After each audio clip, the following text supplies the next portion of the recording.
Hello friends, പുതിയൊരു വീഡിയോയിലേക്ക് എല്ലാവർക്കും സ്വാഗതം. ഇന്നത്തെ വീഡിയോയിൽ ഉൾപ്പെടുത്തിയിട്ടുള്ളത് ഞങ്ങളുടെ ജപ്പാൻ സൗത്ത് കൊറിയ യാത്രയുടെ ഏതാനും ദൃശ്യങ്ങളാണ്. അതായത് ജപ്പാനിൽ നിന്ന് സൗത്ത് കൊറിയയിലേക്കുള്ള ഫ്ലൈറ്റ്, അതുപോലെ കൊറിയയിൽ ഞങ്ങൾ ഫസ്റ്റ് ഡേ കണ്ട കുറച്ച് കാഴ്ചകൾ.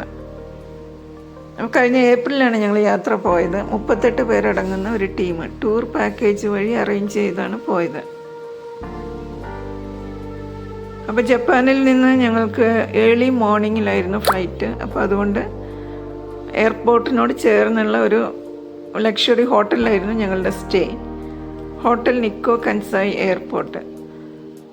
ഇത് എയർപോർട്ടിനോട് ചേർന്ന് തന്നെയാണ്. നമുക്ക് പുറത്തിറങ്ങേണ്ട കാര്യമില്ല. എയർപോർട്ടിലേക്ക് പോകാൻ ഹോട്ടലിൽ നിന്ന് തന്നെ നേരെ ഒരു 10 മിനിറ്റ്സ് വാക്ക് വേ ഉണ്ട്. ട്രോളീസ്, അതുപോലെ മറ്റ് സ്റ്റാഫിനെ വേണമെങ്കിൽ അതെല്ലാം ഹോട്ടലിൽ നിന്ന് തന്നെ അറേഞ്ച് ചെയ്ത് തരും. ഈ കൻസായി ഇൻ്റർനാഷണൽ എയർപോർട്ട് എന്ന് പറയുന്നത് വെസ്റ്റ് ജപ്പാനിലെ ഒരു മെയിൻ ഗേറ്റ് വേ ആണ്. അങ്ങനെ ഞങ്ങൾ സെക്യൂരിറ്റി ചെക്ക് ഇൻ കഴിഞ്ഞ് അവിടെ കുറച്ച് നേരം വെയിറ്റ് ചെയ്തു. ബോർഡിങ് ആരംഭിച്ചിട്ടില്ല.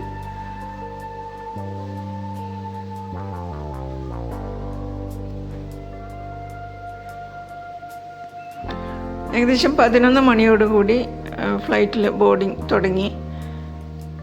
ഒരു വൈഡ് ബോഡി എയർക്രാഫ്റ്റ് ആയിരുന്നു.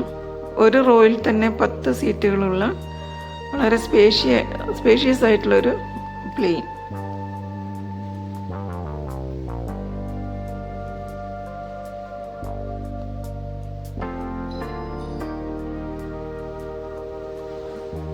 പകൽ സമയമായതുകൊണ്ട് ഞങ്ങൾക്ക് പുറത്തെ വ്യൂസ് വളരെ നന്നായിട്ട് കാണാൻ കഴിഞ്ഞു.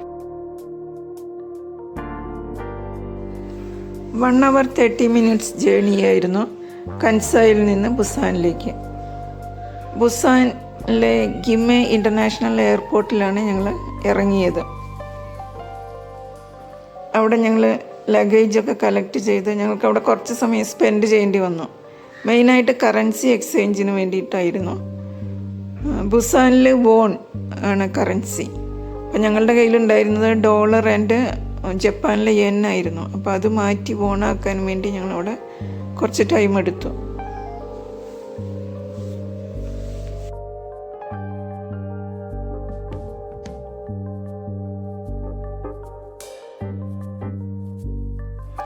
ആ സമയം എയർപോർട്ടൊന്ന് ഓടി നടന്ന് കാണാൻ ശ്രമിച്ചു. അപ്പോൾ അവിടെ വെയ്വ് ബുസാൻ എന്ന് എഴുതിയിട്ടുള്ള വളരെ മനോഹരമായ ഒരു ഇൻസ്റ്റലേഷൻ കണ്ടു. അതിൻ്റെ കുറച്ച് വീഡിയോസ് എടുത്തു.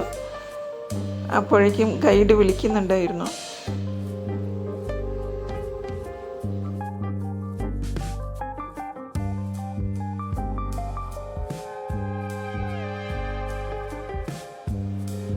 പുറത്ത് ഞങ്ങളുടെ ബസ് വെയിറ്റ് ചെയ്യുന്നുണ്ടായിരുന്നു.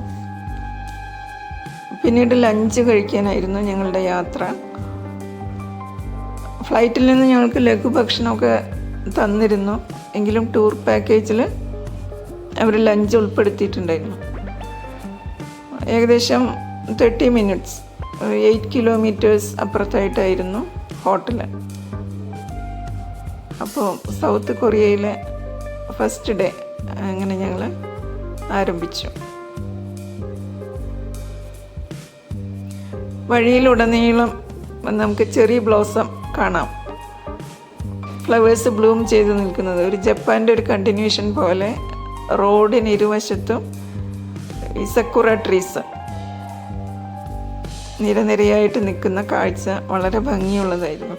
അതുപോലെ നമുക്കറിയാം സൗത്ത് കൊറിയ എന്ന് പറയുന്നത് വളരെ മനോഹരമായ വലിയൊരു coastal ലൈനുള്ള കൺട്രിയാണ്.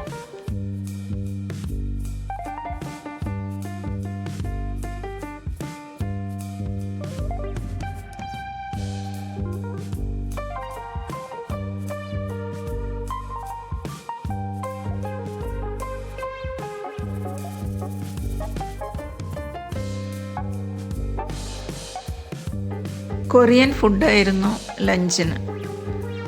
Korean song, Korean cinema, Korean pop ഇതെല്ലാം വളരെ ഫേമസ് ആണ്.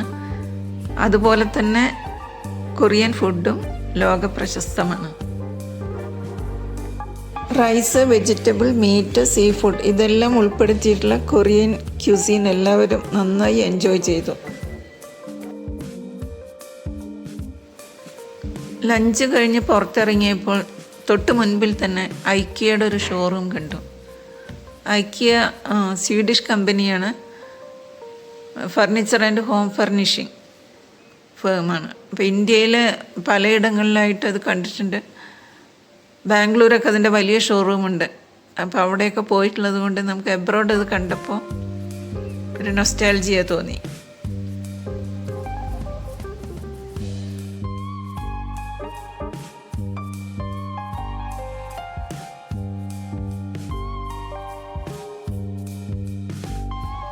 ഹോട്ടലിന് പുറത്ത് ഒരു ലേഡി 2 ക്യൂട്ട് പെറ്റ്സുമായിട്ട് നടക്കുന്നുണ്ടായിരുന്നു. കൊറിയയിൽ ഇതൊരു സർവ്വസാധാരണമായ കാഴ്ചയാണ്.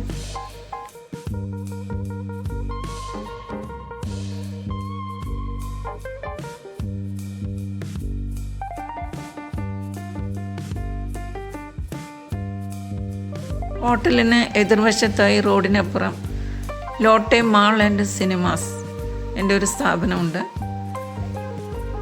ലോട്ടെ കോർപ്പറേഷൻ എന്ന് പറയുന്നത് സൗത്ത് ഏഷ്യയിലെ one of the largest business കോർപ്പറേഷനാണ്.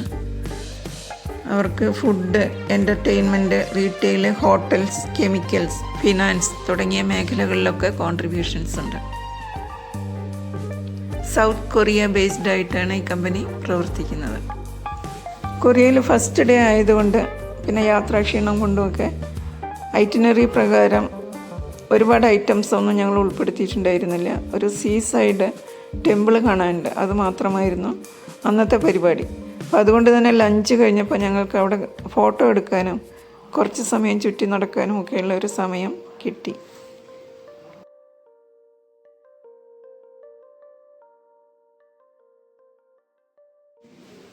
എല്ലാവരും ലഞ്ച് കഴിഞ്ഞ് റിലാക്സ് ചെയ്തതിന് ശേഷം ഞങ്ങൾ ടെമ്പിൾ കാണാനായി യാത്ര തിരിച്ചു.